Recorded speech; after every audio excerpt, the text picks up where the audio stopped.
Halo teman-teman, seperti biasa hari ini saya akan membacakan sebuah buku yang mungkin bisa Anda dengarkan di mana saja. Yang mungkin tidak bisa mengakses buku bisa mendengarkan audiobook ini untuk bacaan dengan cara mendengarkan. Nah, hari ini saya ingin membacakan buku Jurnal Perempuan volume 25 yang terbit dulu tahun 2020, Agustus 2020. Mari kita simak bersama. Mari kita baca tulisan yang pertama. Tulisan yang pertama berjudul Dimensi Kerentanan Perempuan Pekerja Migran di Tengah Disrupsi Perkembangan Industri dan Pandemi. Ditulis oleh Yofi Arista, Zuliani Evi, dan Wahyu Susilo. Dari Migran Care, Perkumpulan Indonesia untuk Buruh Migran Berdaulat. Abstrak. Perempuan pekerja migran memiliki peranan dan kontribusi yang signifikan dalam menggerakkan perekonomian dan pembangunan global. Di balik aliran remitansi yang dikontribusikan, perempuan pekerja migran masih terus dibayangi ancaman atas beragam permasalahan. Dimensi permasalahan yang dihadapi semakin kompleks seiring menipisnya batasan mobilitas antar negara, namun juga menguatnya sekuritisasi perbatasan, serta perkembangan pesat geliat sosial, ekonomi, dan politik global. Melalui tinjauan kepustakaan, artikel ini bermaksud untuk menyoroti kerentanan perempuan pekerja migran dari Indonesia dalam kacamata kebijakan dan tata kelola migrasi dengan perspektif feminis. Hasil tinjauan menunjukkan bahwa perempuan pekerja migran masih menghadapi kerentanan multidimensi. Di dalamnya termasuk kondisi-kondisi aktual perempuan pekerja migran menghadapi ketidakadilan, pelanggaran hak, terdampak disrupsi teknologi informasi, hingga berada dalam pusaran kecamuk krisis pandemi. Kondisi ini juga bermuara pada aspek struktural terkait persoalan kebijakan dan kelembagaan perlindungan yang tidak sensitif pada kepentingan dan akar permasalahan yang dihadapi perempuan pekerja migran. Kata kunci untuk tulisan ini: perempuan, migrasi, pekerja migran, dan perempuan pekerja migran. Pendahuluan. Permasalahan pekerja migran Indonesia atau PMI tidak terlepas dari dinamika yang terjadi dalam konteks sosial, ekonomi, dan politik. Kompleksitasnya bertambah seiring meluasnya kerjasama multilateral yang menipiskan batasan wilayah dan terus meningkatnya frekuensi migrasi yang dilakukan. Dalam kurun waktu tahun 2017 sampai 2019, pertumbuhan migrasi pekerja migran Indonesia meningkat sekitar 1,1% tiap tahunnya. Data dari PP2MI tahun 2019. Angka ini bahkan belum mendokumentasi jumlah dan pertumbuhan migrasi secara faktual, karena tidak mendokumentasi praktik migrasi non-prosedural yang masih banyak terjadi. Dalam perspektif historis, Indonesia telah memiliki sejarah panjang tentang migrasi tenaga kerja. Perkembangan politik dan perekonomian nasional juga global telah menggeser pola migrasi pekerja yang sebelumnya bersifat sukarela menjadi regulatif dan bersyarat. Migrasi tenaga kerja yang dilembagakan kemudian membentuk sebuah siklus relasi politik global yang menggerakkan perekonomian antar negara melalui mobilitas pekerja. Implikasi lainnya juga terbentuk rantai ketergantungan antara negara-negara penyedia lapangan pekerjaan dan pengirim tenaga kerja. Argumentasi umum dari implikasi praktis migrasi tenaga kerja ke luar negeri adalah arus remitansi atas transaksi keuangan pekerja migran atau inward remittance yang menjadi salah satu sumber penerimaan negara dan memiliki kontribusi yang makin signifikan untuk produk domestik bruto atau PDB. Secara signifikan, pendapatan remitansi dari pekerja migran meningkat 25% pada tahun 2018 dengan perolehan 10.974 juta US dollar atau senilai 149 triliun rupiah. Data dari Bank Dunia 2019. Perolehan remitansi ini terkalkulasi menjadi 6,91% pendapatan APBN 2019.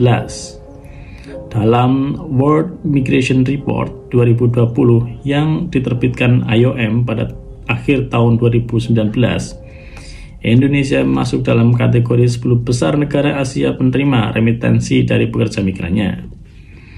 Manfaat migrasi masih cenderung diakui secara parsial dalam konteks perekonomian semata, utamanya pada kontribusi pendapatan negara. Perspektif ini mengkonstruksi imajinasi tentang kesejahteraan, namun rentan menyembunyikan risiko dan kerentanan yang dihadapi oleh pekerja migran secara individu, terutama bagi perempuan yang selama ini menjadi penggerak migrasi dan berperan penting dalam perekonomian global dan nasional, seperti ditulis oleh Bastia tahun 2019. Dalam pendokumentasian Migran Care, setidaknya terdapat 2.407 kasus pekerja migran yang didampingi dalam waktu 10 tahun, yaitu tahun 2010 sampai 2019. Dari keseluruhan kasus yang didampingi, 67% diantaranya merupakan permasalahan yang dialami oleh perempuan pekerja migran dalam proses penempatan di Indonesia maupun di negara tujuan. Fakta ini setidaknya menunjukkan terdapat dimensi kerentanan bagi perempuan pekerja migran di balik konstruksi imajinasi kesejahteraan yang ada. Sebagai respons atas situasi yang terjadi, sebetulnya kerangka perlindungan pekerja migran telah diupayakan oleh berbagai pemangku kepentingan. Pelembagaan perlindungan melalui kebijakan dan tata kelola layanan menjadi satu aspek struktural yang terus diperkuat. Diterbitkannya Undang-Undang Nomor 18 Tahun 2017 tentang Pelindungan Pekerja Migran Indonesia atau Undang-Undang PPMI menjadi sebuah tolak ukur signifikan yang menggeser substansi tata kelola migrasi di Indonesia menjadi desentralistis dan lebih berperspektif pada layanan publik.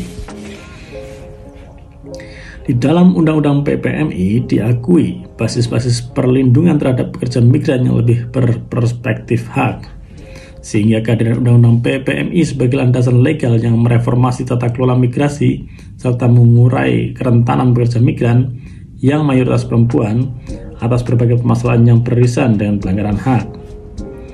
Sebagai salah satu kebijakan terkait tata kelola migrasi, Undang-Undang ini secara substansi telah berbicara mengenai perlindungan hak pekerja migran secara umum.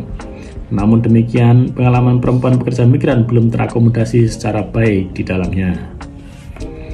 Walaupun pekerja migran baik laki-laki maupun perempuan sama-sama memiliki kerentanan, perempuan pekerja migran memiliki pengalaman yang khusus bila dibandingkan dengan laki-laki. Seringkali perempuan mengalami kerentanan yang lebih tinggi dibandingkan laki-laki. Hal ini disebabkan oleh sistem patriarki yang telah mengakar kuat di dalam masyarakat. Salah satu manifestasi dari sistem patriarki di dalam masyarakat adalah keberadaan kebijakan yang buta gender. Kebijakan-kebijakan dan program yang buta gender menjadi salah satu faktor kuat yang membuat kondisi perempuan pekerja migran semakin rentan. Setidaknya ini ditulis oleh Piper tahun 2003. Berbeda halnya dengan pekerja migran laki-laki, perempuan pekerja migran mengalami kerentanan sosial dan struktural. Kehadiran Undang-Undang Nomor 18 Tahun 2017 adalah sebuah capaian, sebab telah terjadi perubahan paradigma dalam melihat dan merespons para pekerja migran. Undang-undang yang sebelumnya kuat nuansa bisnis telah berubah dengan mengutamakan penghargaan hak asasi manusia. Pekerja migran telah diperlakukan lebih humanis dengan menekankan aspek pelayanan dan perlindungan bagi pekerja. Namun demikian, persoalan-persoalan khas perempuan pekerja migran belum terakomodasi. Padahal seharusnya negara mampu melihat persoalan yang dihadapi oleh para perempuan pekerja migran dengan perspektif gender, agar kemudian membuat kebijakan yang responsif sehingga dapat mereduksi potensi permasalahan yang kental berkaitan dengan persoalan gender. Oleh karena itu, menjadi penting untuk menyoroti permasalahan berdasarkan kerangka analisa yang faktual dan juga aktual. Untuk itu, artikel ini berfokus menyoroti kerentanan perempuan pekerja migran dari Indonesia dalam kacamata kebijakan dan tata kelola migrasi dengan lensa gender.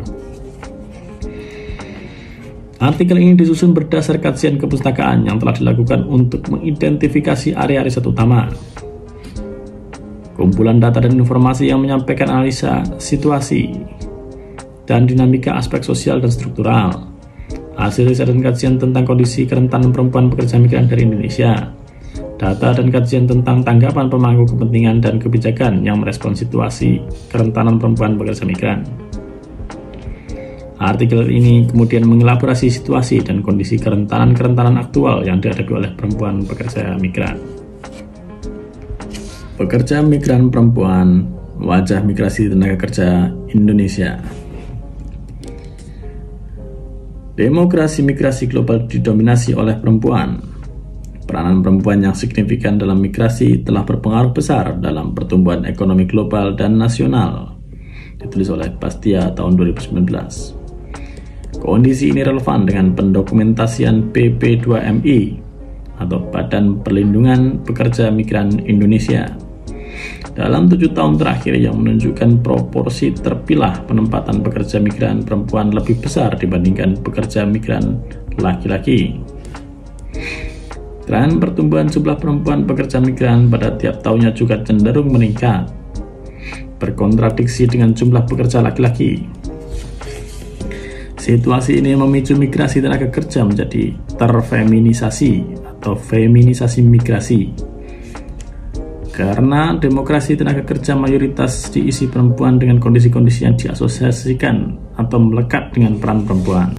Situasi ini tidak terlepas dari kondisi ketenagakerjaan yang berkaitan dengan konteks sosial dan ekonomi di Indonesia yang masih rentan memposisikan perempuan pada kemiskinan yang turut terfeminisasi atau feminisasi kemiskinan atas timpangnya akses ekonomi bagi perempuan.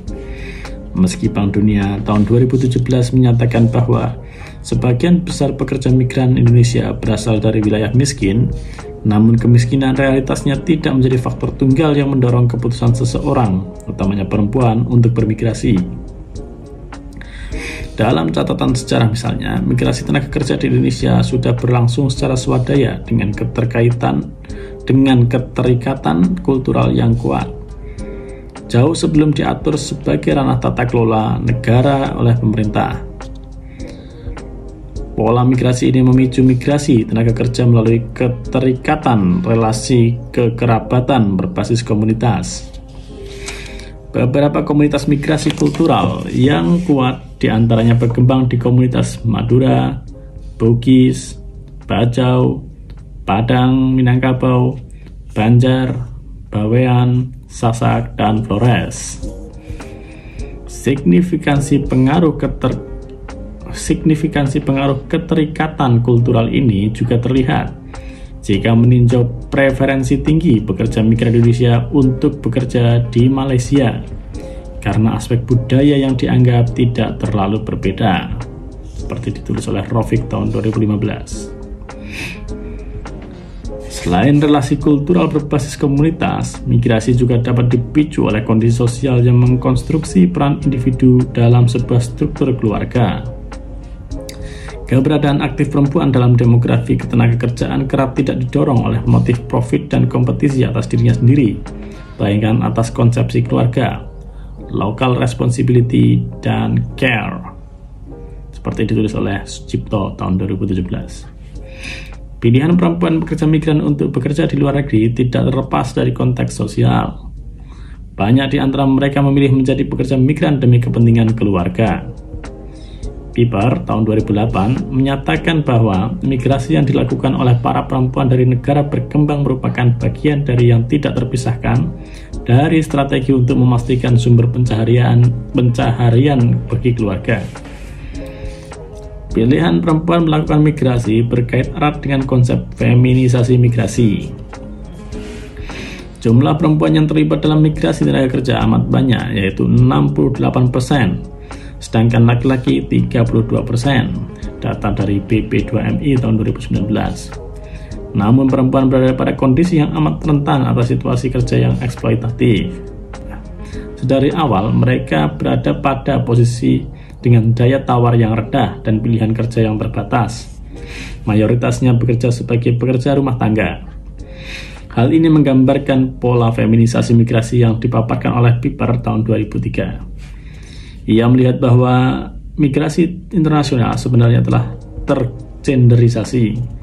Ia juga melihat bahwa feminisasi migrasi tidak sekedar dipahami sebagai jumlah perempuan pekerja migran yang lebih mendominasi, tetapi juga dipahami sebagai struktur pasar yang tergenderisasi. Pekerja domestik yang diasosiasikan sebagai pekerja perempuan dipandang sebagai kerja dengan stratifikasi yang lebih rendah dibanding kerja-kerja yang diasosiasikan dengan kerja laki-laki. Kondisi ini juga turut berkelindan dengan persoalan struktural terkait akses pendidikan bagi perempuan. Studi yang dilakukan oleh Bank Dunia tahun 2017 menyatakan sekitar 72% pekerja migran Indonesia berasal dari wilayah pedesaan, dan 78% diantaranya tidak mengenyam pendidikan tingkat atas atau SMA. Studi ini juga memberikan gambaran besar bahwa mayoritas pekerja migran Indonesia bekerja di sektor domestik sebagai pekerja rumah tangga. Menurut Piper tahun 2003, feminisasi migrasi di Asia sudah berlangsung lama. Hal ini disebabkan oleh tradisi-tradisi patriarki dan institusi-institusi yang meletakkan perempuan muda pada posisi terendah di dalam keluarga, rumah tangga, dan tenaga kerja. Ketidakadilan sosial ini mendorong perempuan untuk melakukan migrasi. Tujuannya adalah mencari peluang yang lebih baik untuk memperbaiki ekonomi rumah tangga. Melakukan kerja migrasi dengan latar belakang kondisi yang serba ketidakadilan dan terbatas, perempuan pekerja migran rentan sekali menjadi sasaran beragam tindak diskriminasi, eksploitasi, dan kekerasan yang tidak hanya menyasar pada jenis kelamin mereka, tetapi juga pada kelas dan kewarganegaraan mereka. Selain itu, kerentanan yang dihadapi oleh para perempuan pekerja migran semakin berlipat dengan adanya stratifikasi kerja, yaitu pembagian kerja dalam kategorisasi kerja terampil versus kurang terampil, atau skill versus less skill, kerja produktif versus kerja reproduktif, kerja publik versus kerja domestik, dan lain sebagainya. Stratifikasi dalam kerja migrasi cenderung memposisikan perempuan pada posisi yang subordinat. Kemampuan pasar kerja domestik dalam menyerap tenaga kerja lokal juga menjadi tantangan struktural yang masih dihadapi. Hingga tahun 2019, sebanyak 57% komposisi tenaga kerja di Indonesia bekerja di sektor informal yang sudah didominasi oleh perempuan. Data dari BPS tahun 2019. Sektor-sektor di dalamnya termasuk pekerja rumah tangga, sektor-sektor di dalamnya termasuk pekerja rumah tangga, pekerja rumahan, dan pekerja migran. Dalam Asriani tahun 2014, dijabarkan bahwa perempuan mengalami objektifikasi kerentanan yang berlapis akibat penetrasi kapitalisme yang semakin menguat dalam sistem ekonomi global. Kondisi ini semakin mempertajam ketimpangan gender dan mempertajam ketidaksetaraan di wilayah yang secara struktural dan kultural telah dibentuk oleh paradigma patriarki. Bahkan di atas merupakan hasil pemetaan yang dilakukan Migran Care 2017 di wilayah asal pekerja migran yang menunjukkan bahwa mayoritas 51% pekerja migran Indonesia menjalankan peran sebagai istri dan 6% menjalankan peran sebagai ibu. Di antaranya berperan sebagai perempuan kepala keluarga. Dalam konteks ini, perempuan pekerja migran rentan mengalami beban ganda apabila berada dalam struktur komunitas atau keluarga yang cenderung mendomestifikasi peran perempuan. Perdebatan tentang peran perempuan di tengah sudut pandang patriarki rawan membenturkan perempuan pekerja migran pada polarisasi ranah publik dan privat, ranah pekerjaan produktif dan reproduktif. Akibatnya, ada beban-beban baru dalam dimensi sosial yang rentan dihadapi oleh perempuan pekerja migran di balik proses dan keputusannya untuk bermigrasi. Dengan demikian, jika direlevansikan dengan argumentasi-argumentasi yang telah dibahas sebelumnya, maka konsepsi feminisasi migrasi dan feminisasi kemiskinan bagi perempuan pekerja migran masih relevan dengan situasi yang ada. Feminisasi migrasi telah berdampak pada aspek-aspek seperti pasar tenaga kerja dan hak-hak, seperti ditulis oleh Piper tahun 2008, halaman 1288. Analisa gender tentang peran mereka di dalam masyarakat, akses mereka terhadap sumber daya, fasilitas dan layanan berkait erat dalam melihat persoalan yang dihadapi oleh perempuan pekerja migran. Dengan perspektif gender, peranan dan posisi perempuan pekerja migran akan dapat dilihat dan diakui secara utuh, dan kerentanan-kerentanan yang dialaminya dalam tiap fase migrasi dapat dilihat secara utuh. Subjudul: Tantangan mewujudkan migrasi aman bagi perempuan pekerja migran. Migran aman atau safe migration dikonsepsikan sebagai prosedur migrasi yang aman bagi pekerja migran untuk mereduksi berbagai kerentanan serta memperkuat akses perlindungan dan hak pekerja migran secara bermartabat. Konsensus ini telah disepakati secara global dan dituangkan dalam Konvensi PBB nomor 1990 tentang perlindungan hak-hak seluruh pekerja migran dan anggota keluarganya yang menjadi pijakan pembentukan setiap aturan perundang-undangan dan kebijakan serta tata kelola migrasi tenaga kerja yang aman dan bermartabat, baik di tingkat nasional, daerah, maupun pembentukan perjanjian baik bilateral maupun multilateral yang berkaitan dengan migrasi tenaga kerja. Konvensi PBB nomor 1990 telah diratifikasi oleh pemerintah Indonesia melalui Undang-Undang nomor 6 tahun 2012 yang juga menjadi landasan fundamental pembentukan Undang-Undang nomor 18 tahun 2017 tentang pelindungan pekerja migran Indonesia.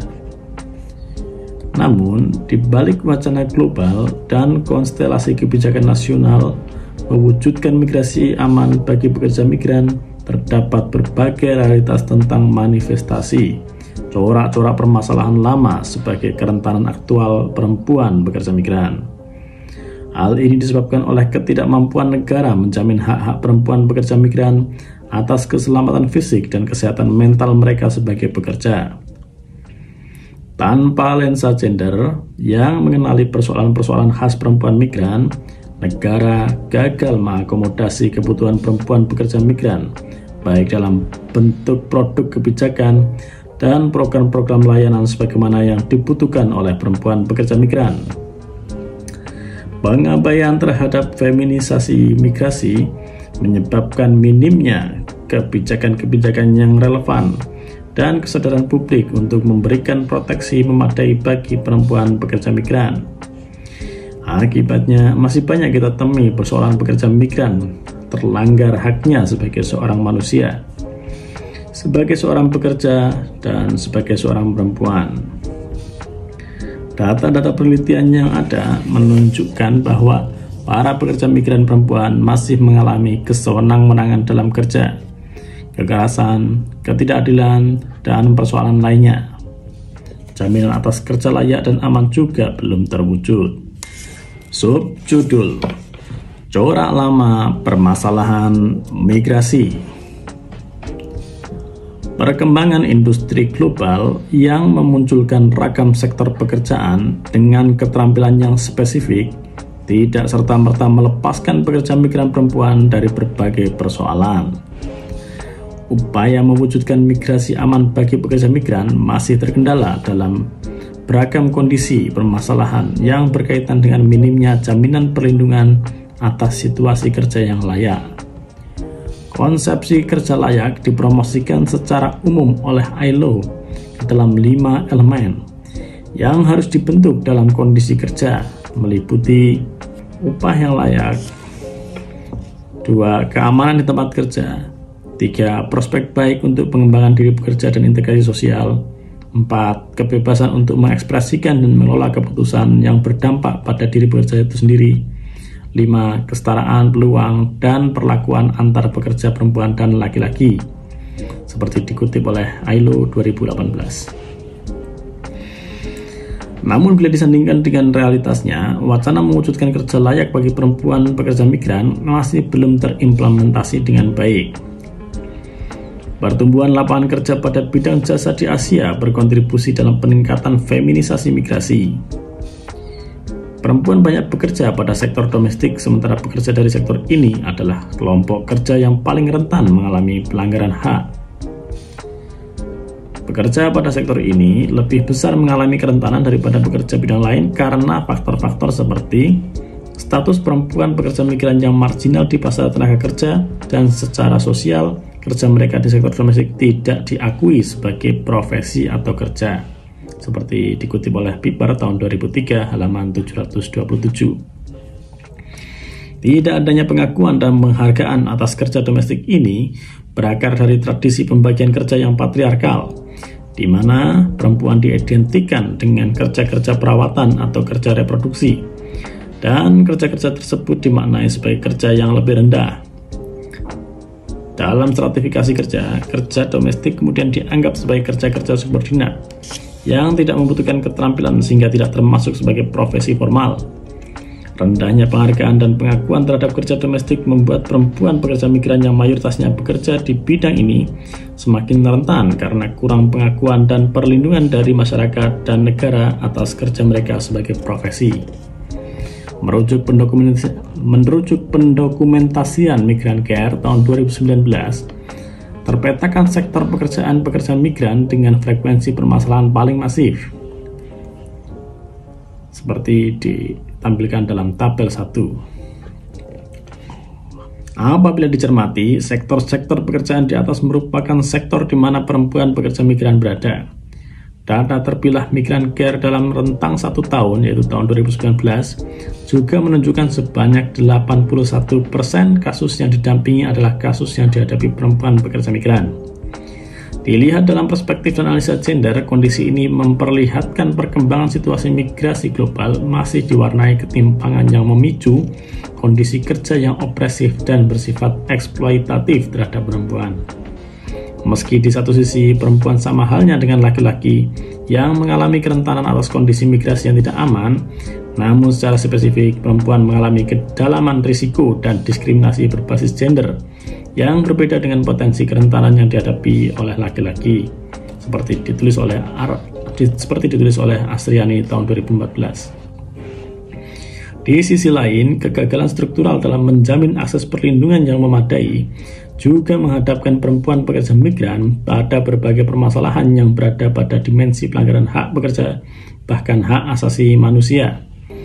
Dalam pendokumentasian yang dilakukan Migrancare dalam 3 tahun 2017 sampai 2019, dapat terpetakan corak permasalahan yang dihadapi pekerja migran Indonesia berdasarkan presentase kategorisasi kasus dari total sampel kasus yang didampingi Migrancare.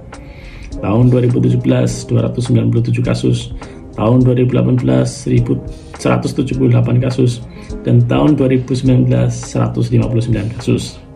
Tabel ini menunjukkan sejumlah persoalan yang dihadapi oleh perempuan pekerja migran Indonesia. Tabel 2, 10 jenis kasus tertinggi yang dialami pekerja migran. Mendalami kondisi dan dimensi kasus yang dialami, corak lama permasalahan seperti penipuan, kontrak kerja, dan indikasi perdagangan manusia atau trafficking masih menjadi kerentanan utama bagi perempuan pekerja migran. Berdasarkan data kasus yang diolah oleh Migrancare, diketahui bahwa persoalan indikasi perdagangan manusia cenderung tinggi di setiap tahunnya. Sementara dalam pembacaan tren kasus secara umum, dapat terbaca adanya penurunan jumlah kasus. Namun dalam kerangka analisis yang lebih kritis, penurunan jumlah kasus secara makro tidak bisa dibaca sebagai kondisi yang baik. Sebab sampel data yang digunakan dalam analisis ini belum mencakupi kasus-kasus yang didampingi oleh pihak lain, baik oleh pemerintah maupun entitas non-pemerintah. ILO pada tahun 2018 memperkirakan bahwa perempuan dan anak perempuan mewakili bagian terbesar dari korban kerja paksa, dengan 11,4 juta korban perdagangan orang, 55%. Dibandingkan dengan 9,5 juta, 45% laki-laki. Dengan kacamata feminisasi migrasi, isu perdagangan manusia adalah persoalan yang perlu dilihat berdasarkan lensa gender. Perdagangan perempuan adalah persoalan global yang sangat besar. Meskipun isu perdagangan manusia tidak secara khusus merujuk pada perempuan, sebab korbannya bisa laki-laki atau perempuan.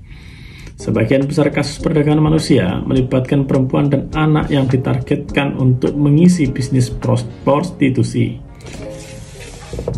Ini sebagaimana ditulis oleh Piper tahun 2003 halaman 728. Mereka yang terjebak dalam perdagangan manusia biasanya adalah perempuan dari kelompok miskin, pedesaan, berpendidikan rendah, dan secara umum berkarakter lugu atau naif.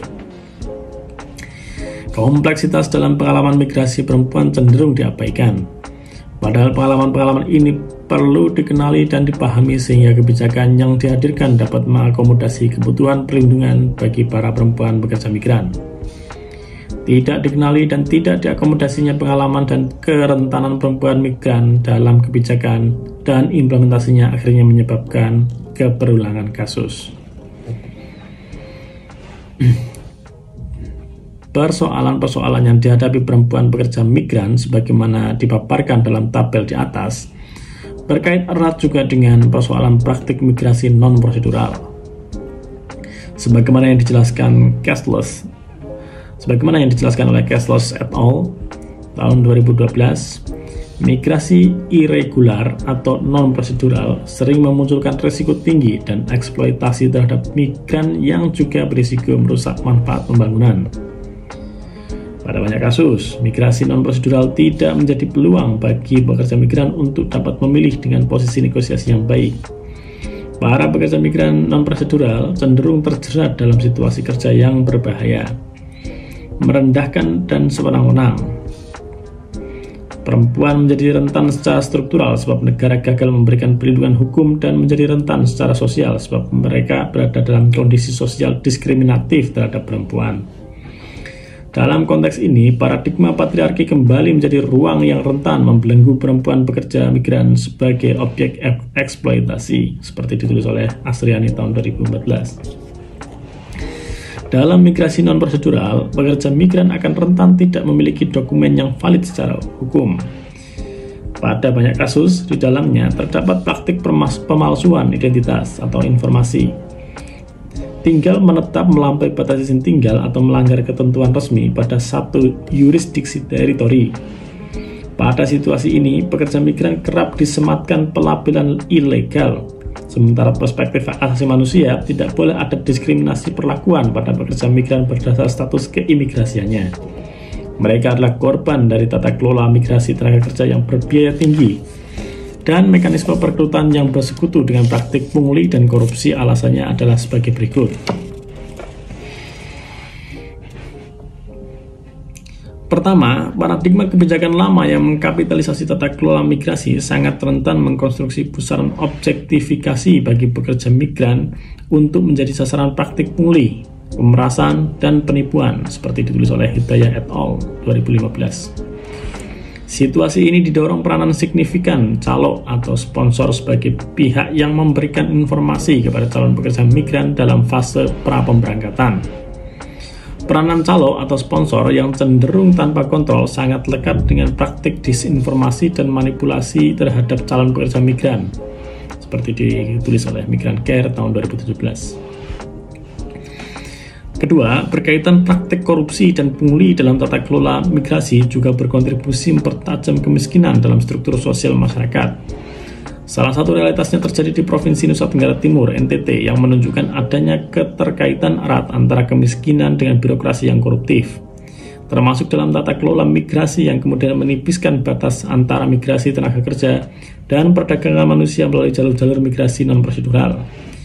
Praktik korupsi yang dilakukan oknum pemerintah dan penegak hukum dalam realitasnya juga menghambat upaya-upaya penyelidikan dan penegakan hukum pada praktik perdagangan orang di NTT, seperti ditulis oleh VOA Indonesia tahun 2016.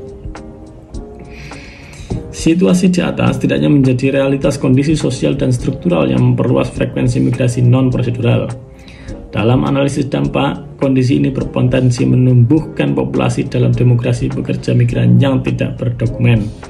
Jika dikalkulasi, pekerja migran Indonesia yang berstatus tidak berdokumen berjumlah hampir sama dengan mereka yang berdokumen resmi. Realitas ini kembali terbongkar dalam situasi pandemi COVID-19, saat pemerintah Indonesia mendistribusikan bantuan logistik kepada pekerja migran Indonesia. KBRI, Kedutaan Besar Republik Indonesia, Kuala Lumpur, memperkirakan setidaknya ada 2,5 sampai 3 juta orang pekerja migran Indonesia di Malaysia. Sebanyak 1,2 juta orang diantaranya merupakan pekerja migran yang terdaftar melalui proses migrasi prosedural, seperti dikutip oleh ABC Online 2020. Dalam konsensus internasional, kata ilegal telah diganti dengan istilah status tak reguler, sebab istilah ilegal cenderung menimbulkan stigma, diskriminasi, dan kriminalisasi. Dalam konteks hak asasi manusia, manusia tidak bisa disebut atau dikategorikan ilegal karena akan mengabaikan harakatnya, seperti ditulis oleh Whitehurst tahun 2018. Dengan demikian, perempuan pekerja migran yang berada dalam pusaran migrasi non-prosedural akan rentan kehilangan akses terhadap perlindungan haknya. Mereka tidak dilihat sebagai korban atas tata kelola migrasi yang opresif dan eksploitatif.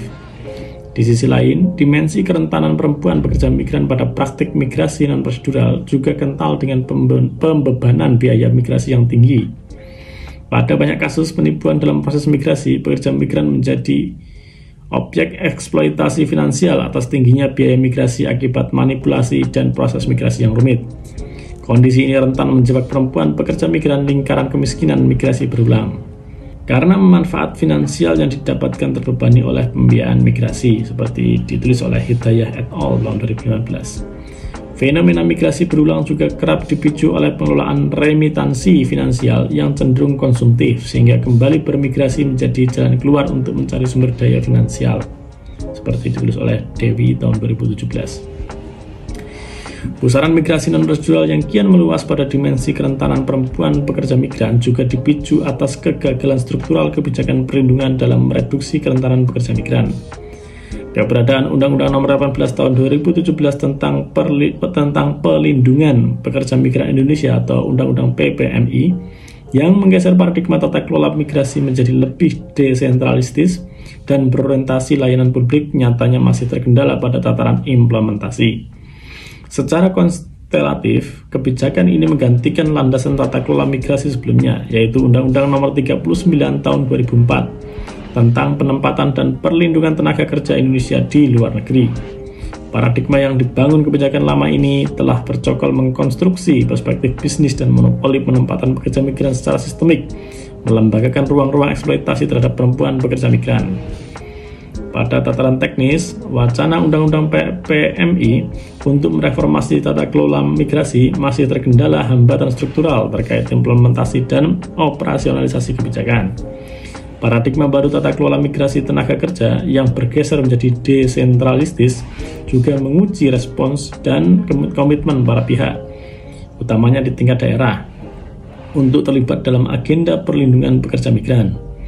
Hal ini menjadi ranah baru yang telah diakomodasi dalam paradigma kebijakan lama, sekaligus menjadi tantangan untuk menyamakan substansi dan spirit yang inheren dalam konstelasi kebijakan pusat daerah.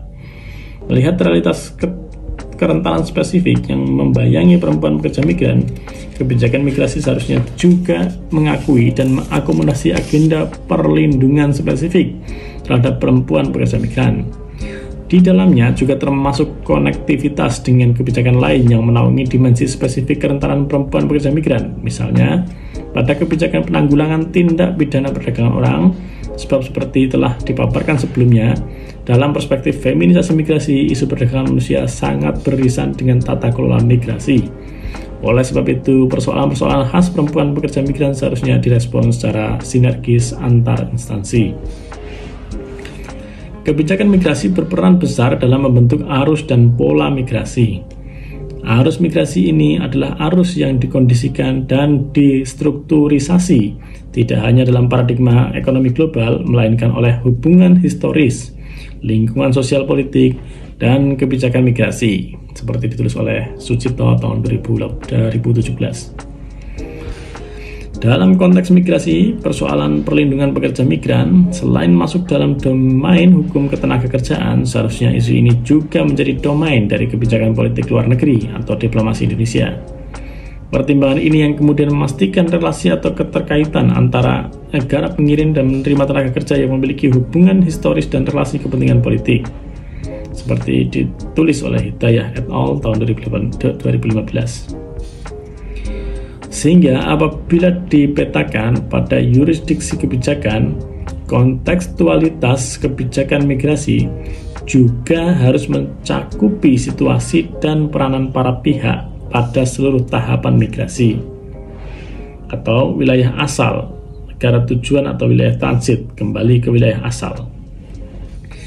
Dengan demikian, secara komprehensif, kebijakan migrasi harus berkesinambungan pada keseluruhan proses migrasi dan menjamin perlindungan bagi pekerja migran atau end-to-end protection.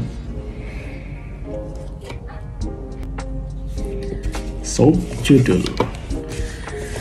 Disrupsi Teknologi dan Informasi. Era digitalisasi telah menggeser perkembangan industri ke arah automasi atau kemampuan mesin dan teknologi informasi yang menggeser peran manusia. Di dalamnya terdapat beberapa situasi yang signifikan berpengaruh pada kondisi dan kerentanan pekerja migran berkaitan dengan pasar kerja dan ruang-ruang daring yang memperluas kerentanannya. Disrupsi automasi berdampak signifikan pada ekosistem ketenagakerjaan, termasuk dalam pasar kerja global bagi pekerja migran. Muncul berbagai kebutuhan tenaga kerja dengan kompetensi keahlian yang spesifik berkaitan dengan industri teknologi dan informasi. Kondisi ini tentu dihadapi oleh perempuan pekerja migran asal Indonesia yang mayoritas menempati sektor pekerja rumah tangga. Situasi ini terbaca dalam tren penempatan pekerja rumah tangga pada kurun waktu 3 tahun terakhir, yaitu tahun 2017 sampai 2019, seperti gambar 3. Meski tidak bisa dibaca secara parsial, penurunan penempatan pekerja rumah tangga dalam fase ini dapat terbaca sebagai indikasi dampak atas meluasnya disrupsi teknologi dalam pasar kerja global. Pasalnya, penurunan tren ini terjadi saat kondisi pertumbuhan migrasi secara keseluruhan cenderung meningkat. Hipotesis ini diperkuat dengan meningkatnya jumlah penempatan berbagai sektor pekerjaan dengan kebutuhan kompetensi keterampilan yang spesifik, seperti operator, teknisi, komunikasi, konstruksi, dan perawatan, seperti yang ditulis oleh Migrancare pada tahun 2019. Perlu diakui, dalam konteks pekerjaan masa depan atau future of work, akan ada pekerjaan yang hilang dan digantikan dengan pekerjaan baru yang lebih spesifik, seperti dikutip OECD 2019. Pergeseran sektor kerja di era disrupsi teknologi memiliki efek dua mata pisau sebagai peluang, juga sekaligus sebagai tantangan. Sebagai peluang, situasi ini menjadi momentum bagi negara berkembang, termasuk Indonesia, untuk bersaing secara kompetitif di pasar global. Namun di sisi lain, hal ini menjadi tantangan domestik sebab belum ada peta jalan yang konkret dalam upaya meningkatkan kompetensi angkatan kerja, khususnya bagi perempuan pekerja migran. Budaya patriarki yang mengakar kuat dalam sistem dan institusi masyarakat telah menempatkan perempuan sebagai kelompok subordinat. Di dalam struktur keluarga, perempuan tidak diprioritaskan dalam pendidikan. Keterbatasan akses perempuan terhadap sumber daya, kemiskinan, rendahnya pendidikan, dan stereotip kerja membuat pilihan kerja bagi perempuan menjadi sangat terbatas. Sehingga banyak di antara perempuan pekerja migran yang mengisi pasar tenaga kerja bidang kerja domestik. Tanpa intervensi dari negara, kondisi perempuan pekerja migran yang mayoritas menempati posisi kerja domestik akan semakin rentan karena tuntutan global. Pengalaman ini perlu dikenali dan diturunkan dalam kebijakan agar kemudian negara dapat memberikan program-program pemberdayaan yang sesuai dengan kebutuhan perempuan pekerja migran di masa ini dan masa mendatang. Selain rentan, dalam ekosistem pasar kerja, disrupsi teknologi informasi menghasilkan kerentanan baru bagi para perempuan pekerja migran. Dalam catatan Migrancare tahun 2019, ruang-ruang digital telah memperluas ranah dan ragam eksploitasi terhadap pekerja migran melalui modus-modus, yakni penipuan, perdagangan orang, kekerasan berbasis gender online, hingga menjadi target sasaran jaringan kejahatan ekstremisme atau kejahatan terorganisir. Diskriminasi berbasis gender yang dihadapi perempuan pekerja migran di tengah perkembangan industri masih mengarah pada kekerasan fisik dan perbudakan modern. Saat ini, kejahatan tersebut telah merambah melalui pendekatan-pendekatan baru lewat teknologi. Pelaku memanipulasi korban melalui chatting atau messenger, seperti dikutip dalam ABC Online tahun 2020. Ada pula kasus pemasangan iklan yang menawarkan PRT migran di salah satu kanal e-commerce-nya, seperti dikutip dalam Berita 1 tahun 2018. Studi IPEC 2017 studi IPEC tahun 2017 misalnya menunjukkan sejumlah perempuan pekerja migran Indonesia di Hong Kong yang terradikalisasi oleh paham radikalisme atau ekstremisme melalui aktivitas perdagangan dan jejaring literasi komunitas daring atau online. Selain kemampuan berjejaring secara daring, kelompok-kelompok ekstremisme kekerasan juga menargetkan perempuan pekerja migran sebagai sumber pembiayaan aksi-aksi kekerasan ekstremisme kekerasan. Merespon situasi ini, konektivitas tata kelola migrasi, perlindungan pekerja dengan agenda pendidikan, dan pembangunan manusia masih perlu menjadi kajian serius. Alih-alih memberikan respon yang substantif dan tepat sasaran pada persoalan ini, pemerintah malah menghadirkan layanan-layanan yang hanya menyentuh permukaan masalah. Dalam tinjauan Migran Care, setidaknya ada 12 aplikasi digital yang dikembangkan oleh pemerintah Indonesia untuk pekerja migran. Aplikasi itu adalah Safe Travel, Jendela TKI, SIPMI, SIPMI Keuangan, E-Pengaduan PNP2 TKI, EKTKLN Reader, Data Penempatan dan Perlindungan TKI, Safe PMI Taiwan, Sistem Aplikasi Approval Scotland, Jobs Info BNP2 TKI, E-Krisis Center BNP2 TKI, G2G BNP2 TKI. 4 aplikasi yang disebutkan pertama dikembangkan oleh Kementerian Luar Negeri dan sisanya dikembangkan oleh Kementerian Ketenagakerjaan. Dalam tinjauan Migran Care tahun 2020, pengembangan aplikasi-aplikasi ini cenderung tidak memperhatikan aspek kemudahan bagi pengguna atau pengembangan fungsi dan fitur yang tidak begitu relevan dengan kepentingan pekerja migran. Pengembangan program layanan yang dilakukan oleh pemerintah seharusnya berdasarkan persoalan dan kebutuhan para pekerja migran. Namun melalui pengamatan atas aplikasi tersebut, terlihat bahwa program yang dilakukan belum mampu memberikan respon terhadap persoalan utama yang dihadapi pekerja migran. Berdasarkan data Migran Care tahun 2020, aplikasi Safe Travel yang dikembangkan Kementerian Luar Negeri adalah aplikasi yang paling banyak diunduh oleh pekerja migran. Namun apabila dicermati, Safe Travel lebih banyak berisi fitur dan layanan bagi WNI yang bermigrasi ke luar negeri sebagai pelancong, bukan pekerja migran. Selain itu, hasil tinjauan pada 12 aplikasi ini dengan membandingkan jumlah pengunduh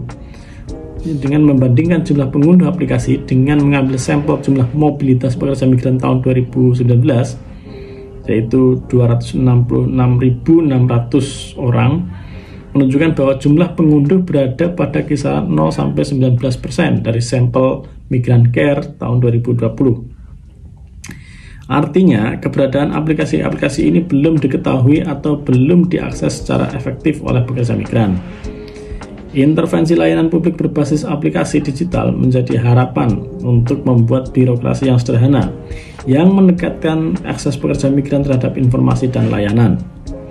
Keberadaan ini tentu mengarah pada kondisi ideal pada respons dan layanan yang responsif bagi perempuan pekerja migran. Namun, apabila tidak diimbangi dengan evaluasi atas fungsi, pengukuran efektivitas dan tingkat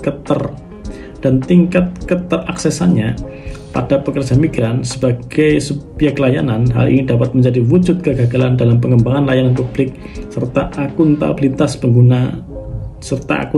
penggunaan anggarannya. Dalam analisis yang kritis, kegagalan fungsi aplikasi layanan-layanan berbasis digital akan menjadi ruang yang memperdalam kerentanan perempuan pekerja migran, serta menyamarkan praktik-praktik eksploitasi menjadi tidak terlihat. Perempuan pekerja migran di tengah kecamuk pandemi. Dalam mobilitas lintas batas negara, pekerja migran juga dihadapkan pada risiko keselamatan atas persebaran wabah penyakit. Dalam dekade terakhir, setidaknya terdapat SARS dan Ebola yang mewabah menjadi epidemi dan pandemi global yang turut mengancam keselamatan pekerja migran Indonesia, seperti dikutip dalam Migrant Care tahun 2020. Laporan UNDP tahun 2020 menyatakan bahwa pandemi COVID-19 yang terus mewabah secara global sejak akhir tahun 2019 telah membawa dampak sistemik terhadap pembangunan manusia. Permasalahan kesehatan ini telah mengguncang krisis sosial dan ekonomi yang memperlambat aktivitas manusia. Salah satu aspek yang paling terdampak diantaranya adalah migrasi dan remitansi. Karena pembatasan mobilitas di lintas batas negara juga berdampak pada pembatasan pasokan tenaga kerja. Pekerja migran dinyatakan rentan menghadapi kondisi yang sulit di negara penempatan, di antaranya kehilangan pekerjaan atau mengalami penurunan pendapatan, yang kemudian berdampak pada degradasi kualitas perekonomian keluarga di negara asal. Perempuan yang bekerja di sektor jasa perawatan dan kesehatan rentan mengalami beban ganda dan kehilangan upah, seperti yang dikutip dalam UN Women 2020. Kondisi ini kemudian berpotensi memperluas ruang-ruang kekerasan berbasis gender yang dihadapi oleh perempuan dalam kaitannya dengan dampak pandemi. Pekerja migran Indonesia yang mayoritasnya pekerja rumah tangga telah bersandingan dengan pusaran COVID-19 sejak titik awal persebaran virus di daratan Tiongkok dan sekitarnya. Sektor ini juga mengalami dampak atas situasi panic buying serta kekhawatiran tinggi atas kondisi kesehatan. Hasil pemetaan yang dilakukan oleh Human Rights Working Group bersama Serikat Buruh Migran Indonesia dan Jaringan Buruh Migran mengungkapkan sebanyak 95% pekerja migran Indonesia di Singapura dan Hong Kong mendapatkan beban kerja ganda meski tetap mendapatkan upah. Secara spesifik, survei ini juga menyatakan kondisi pekerja migran yang dihadapkan oleh pembatasan mobilitas dan kehilangan hak untuk libur dan keluar rumah. Implikasinya, pekerja migran rentan mengalami tekanan psikologis seperti dikutip oleh BBC Indonesia tahun 2020. Hal ini sejalan dengan analisa bahwa dalam menghadapi wabah virus pekerja migran mengalami kerentanan berganda. 1. Terpapar atau tertular virus karena berada di wilayah epicentrum COVID-19. 2. Distigma sebagai pembawa virus sehingga mengalami pembatasan mobilitas dan diskriminasi dalam pelayanan. Dan 3. Mengalami penambahan beban kerja sehingga sangat potensial untuk berkonflik dengan majikan, seperti ditulis oleh Susilo tahun 2020. Dalam analisis kebijakan dan tata kelola migrasi, pandemi juga turut menguji kesiapan dan ketanggapan tata kelola perlindungan pekerja migran Indonesia. Persoalan pendataan misalnya dalam konteks ini, pekerja migran yang tidak berdokumen akan luput dalam data dan pantauan pemerintah dalam menjamin akses perlindungan. Sementara kecamuk wabah COVID-19 juga menyandingkan pekerja migran pada stigma dan sentimen rasisme yang mengarah pada perlakuan diskriminatif, seperti dikutip dari Susilo tahun 2012 dan tahun 2020. Sehingga dalam konteks ini, pekerja migran akan memiliki kerentanan ganda, berhadapan dengan konflik sosial, terkriminalisasi pada kebijakan sekuritisasi atau keimigrasian sekaligus terpinggirkan dalam kerangka perlindungan dan bantuan pemerintah. Ancaman terhentinya keberlangsungan pekerjaan menjadi dampak spesifik bagi pekerja migran dalam pandemi COVID-19. Sebagai implikasi praktis, pekerja migran dengan mekanisme pengupahan harian, mayoritasnya pekerja pabrik atau konstruksi, kehilangan sumber ekonomi karena aktivitas kerjanya yang terdampak pandemi dan terjebak pembatasan mobilitas. Dalam kondisi yang ekstrim, para pekerja migran mengalami kelaparan. Situasi ini juga terpetakan dalam survei HRWG yang menyatakan 54% pekerja migran, pekerja pabrik dan konstruksi di Malaysia tidak mendapatkan gaji karena aktivitas kerjanya terhenti. Sementara dalam jangka panjang, situasi ini menyebabkan eskalasi kepulangan pekerja migran yang secara besar-besaran ke negara asal. Sejak Januari hingga Mei tahun 2020, tercatat sebanyak 130.729 pekerja migran Indonesia telah kembali di titik debarkasi, seperti dikutip dalam PP 2MI 2020. Sedangkan dalam konteks kajian migrasi, guncangan dampak pandemi tidak hanya dialami bagi pekerja migran yang tengah berada di luar negeri, namun juga terhadap calon pekerja migran yang gagal ditempatkan karena moratorium penempatan purna migran dan juga seluruh anggota keluarganya yang mengalami dampak tidak langsung. Pandemi yang menyebabkan Indonesia mendapat lonjakan tenaga kerja akibat repatriasi pekerja migran Indonesia dan moratorium sementara tidak terjawab dengan hadirnya rancangan Undang-Undang Cipta Kerja yang lebih seperti karet emas untuk pengusaha mineral dan batu bara atau minerba, dan justru melucuti hak normatif bagi pekerja tanpa jaringan pengaman sosial, seperti dikutip dari Faisal Basri dalam asumsi.co tahun 2020.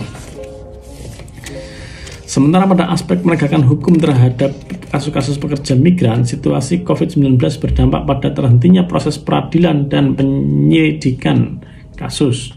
Hantaman pandemi juga memicu kendala-kendala koordinasi antar lembaga di daerah berkaitan dengan penanganan kasus-kasus pekerja migran, seperti perdagangan manusia. Kompleksitas persoalannya bersanding dengan risiko pendampingan dan reintegrasi dan pemberdayaan korban di lapangan yang dihadapkan berbagai pembatasan melalui protokol, prosedur, dan aturan sekuritisasi yang mengatasnamakan penanggulangan pandemi, seperti dikutip dalam ABC Online tahun 2020. Dalam aspek kebijakan, perlindungan pekerja migran di masa pandemi, keselamatan dan perlindungan sosial perlu menjadi aspek yang diutamakan. Dengan demikian, kebijakan penghentian sementara penempatan juga perlu dilihat sebagai momentum strategis untuk mengevaluasi tata kelola kebijakan migrasi secara menyeluruh. Paradigma ini juga perlu dipisahkan dari perspektif tunggal yang memaksakan mobilisasi pekerja di tengah situasi yang belum kondusif. Kompleksitas permasalahan pandemi telah memperluas dimensi kerentanan pekerja migran terhadap berbagai persoalan yang semakin dinamis. Selain risiko keselamatan atas persebaran virus, dampak sistemik pada kondisi sosial dan ekonomi juga dirasakan mendalam oleh pekerja migran. Kondisi ini belum meliputi kondisi-kondisi spesifik dalam kacamata gender, misalnya kerentanan dan risiko pandemi, serta dampaknya yang dihadapi oleh perempuan pekerja migran, komunitasnya, dan seluruh anggota keluarganya. Dengan demikian, dibutuhkan kesigapan dalam aspek kebijakan dan tata kelola layanan agar responsif terhadap persoalan. Selain itu, diperlukan pengakuan yang matang terhadap pengalaman dan realitas kerentanan pekerja migran sebagai basis intervensi kebijakan dan layanan, seperti dikutip oleh Migran Care tahun 2020. Dalam kerangka yang komprehensif, realitas kerentanan perempuan pekerja migran dan seluruh anggota keluarganya juga perlu diakui dan diakomodasi dalam wacana-wacana kebijakan. Subjudul penutup. Perempuan pekerja migran menghadapi kerentanan yang sangat dinamis. Di balik peranan dan kontribusi yang signifikan dalam menggerakkan migrasi, perekonomian, dan pembangunan global, perempuan pekerja migran dihadapkan pada kompleksitas pergulatan gejolak ekonomi, sosial, dan politik. Berbagai tinjauan penelitian, data, dan informasi tentang realitas kondisi aktual yang menunjukkan perempuan pekerja migran berada di tengah kerentanan multidimensi dalam konteks sosial, budaya, dan struktural.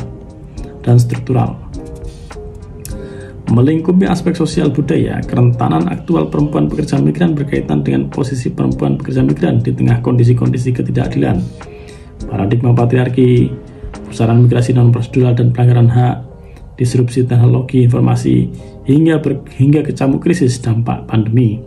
Sementara pada aspek struktural, kerentanan perempuan purna migran bermuara pada persoalan kebijakan dan kelembagaan dalam tata kelola migrasi yang tidak sensitif pada kebutuhan perempuan. Dalam analisa gender, meluasnya kerentanan pekerja migran pada kondisi-kondisi aktual sebetulnya masih melekat dengan corak lama problematika migrasi tenaga kerja yang berkaitan dengan konsepsi feminisasi migrasi. Di dalamnya termasuk implikasi atas perkembangan industri dan stabilitas global yang melingkupi kondisi ekonomi hingga pandemi sebagai realitas yang mengkonstruksi kerentanan terhadap perempuan pekerja migran. Meski dalam konteks kebijakan nasional, substansi dan paradigma kebijakan berbasis perlindungan pekerja migran yang progresif telah dituangkan dalam Undang-Undang Nomor 18 Tahun 2017 tentang perlindungan pekerja migran Indonesia. Masih diperlukan tahapan implementasi dan operasionalisasi kebijakan dengan spirit yang inherent. Operasionalisasi kebijakan ini masih perlu diperkuat dengan aturan-aturan teknis agar dapat sensitif pada pengalaman dan realitas kerentanan yang dihadapi oleh perempuan pekerja migran. Dengan demikian, paradigma operasionalisasi kebijakan publik terkait pekerja migran perlu ditempatkan di luar suprastruktur kebijakan atau pemerintah, dengan posisi lebih seimbang dengan aspirasi dan partisipasi perempuan pekerja migran agar sesuai dengan pengalaman, kebutuhan, dan realitas yang dihadapi subjek kebijakan. Paradigma alternatif ini diperlukan untuk menggeser paradigma kebijakan publik dan pengimplementasiannya agar berorientasi pada aspirasi dan kebutuhan masyarakat sebagai pemangku wacana kepentingan, seperti dikutip dalam Mariana 2015. Dalam konteks kebijakan migrasi juga diperlukan kerangka komprehensif untuk menutupi kebijakan yang selama ini cenderung bersifat reaktif. Kerangka kebijakan komprehensif ini perlu mencakup situasi sebelum, saat, dan pasca migrasi guna mengurai dan mendeteksi kerentanan multidimensi perempuan pekerja migran. Secara teknis, hal ini berkaitan dengan yurisdiksi kebijakan di seluruh tahapan migrasi agar dapat membentuk end-to-end protection atau perlindungan ujung ke ujung. Dengan demikian, dibutuhkan interkoneksi antara kebijakan migrasi, diplomasi, dan layanan kekonsuleran hingga kebijakan daerah dan desa untuk mengkonstruksi tata kelola perlindungan sejak dari wilayah asal perempuan pekerja migran.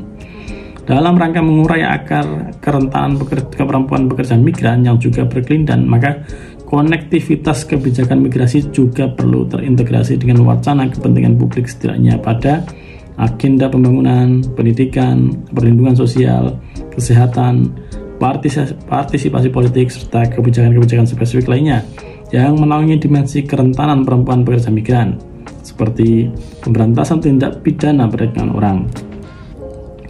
Sementara berkaitan dengan konteks tata kelola internasional, kebijakan migrasi juga harus linear dengan agenda-agenda global dan kerangka kerja sama multilateral dalam konteks perlindungan pekerja migran.